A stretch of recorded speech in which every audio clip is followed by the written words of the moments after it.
Hamel's praise for the French language. Hamel then praised his mother tongue. अब हैमल अपनी mother tongue की praise करते हैं.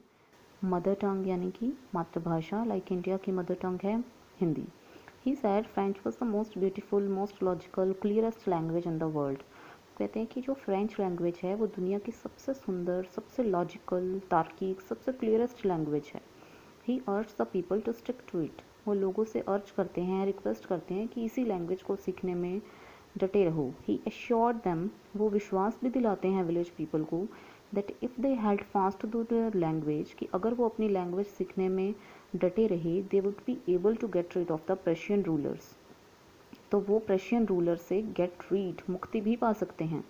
The language was a key to their freedom from slavery, कि उनकी language ही है जो उनकी स्लेवरी से उनकी फ्रीडम की बनेगी. Mr Hamel teaches in usual manner.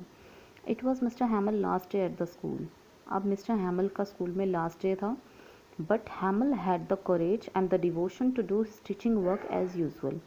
But Mr Hamel में वो करेज और वो डिवोशन अभी भी था कि वो अपने टीचिंग वर्क को बिल्कुल वैसे ही अकम्प्लिश कर पाए जैसे वो यूजुअल डेज में करते थे. He taught grammar, gave writing exercises and asked little children to trace their fish hooks. उसने ग्रामर पढ़ाई मिस्टर हैमल ने, राइटिंग एक्सरसाइजेज दी बच्चों को, और लिटिल चिल्ड्रन छोटे बच्चों को फिश हुक्स को ट्रेस करने के लिए भी बोला. Franz listen to his lesson attentively. Franz जो है अपने लेसन्स को बहुत ध्यान से सुन रहा था उस दिन. He felt Mr Hamel had never explained the lesson as clearly as he did that day. उसे ये महसूस हुआ कि मिस्टर हैमल जिस तरह से लेसन आज एक्सप्लेन कर रहे हैं उन्होंने इससे पहले कभी इस तरह एक्सप्लेन नहीं किया. अब उसे ऐसा इसलिए लग रहा था क्योंकि उस दिन वो बहुत ही डेडिकेशन से पढ़ रहा था, तो उसे लग रहा था मैं तो सब कुछ सीख पा रहा हूँ. Okay. It appeared to him that as if he wanted to give his pupils all that he had to give. उसे ऐसा लग रहा था कि वो उसके माइंड में, मिस्टर हैमल के माइंड में जो कुछ भी है वो अपने प्यूपिल्स, अपने स्टूडेंट्स को एक ही बारी में सब समझा देना चाहते हैं. The school's dismissal. The church clock struck 12. अचानक से चर्च की जो क्लॉक थी उसमें 12 बजे. It was time for the school to close. अब ये टाइम था कि स्कूल को बंद कर दिया जाए.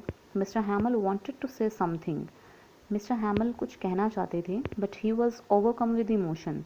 लेकिन वो भावनाओं से बहुत भर जाते हैं. And he wrote vive la France, और वो 3 वर्ड्स लिखते हैं बोर्ड पर, वीव लॉ फ्रांस, जिसका मीनिंग है long live France. Okay, on the blackboard. And with a wave of his hand he dismissed the school. और अपने हाथ को हिलाते हुए वो स्कूल को डिसमिस कर देते हैं, यानी कि वहाँ से चले जाते हैं. Okay students, so let's discuss the theme of this chapter. So we have 2 themes here. First is impact of war on the lives of people, and second is importance of own language, or you may call linguistic identity.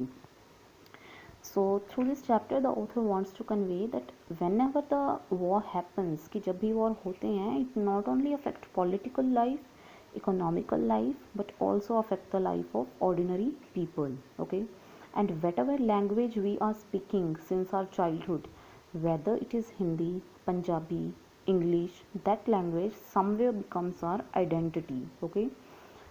And suppose हमें बोला जाए कि आप कोई दूसरी language बोलें या किसी दूसरी लैंग्वेज में पढ़ें, it becomes difficult for us ना, because that is our linguistic identity.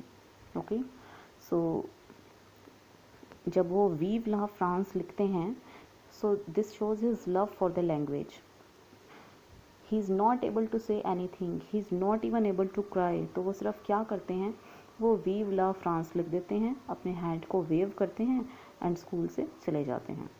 Okay students, so this was your lesson, the last lesson. I hope you all understood. So that's all for this video lecture. Thank you so much.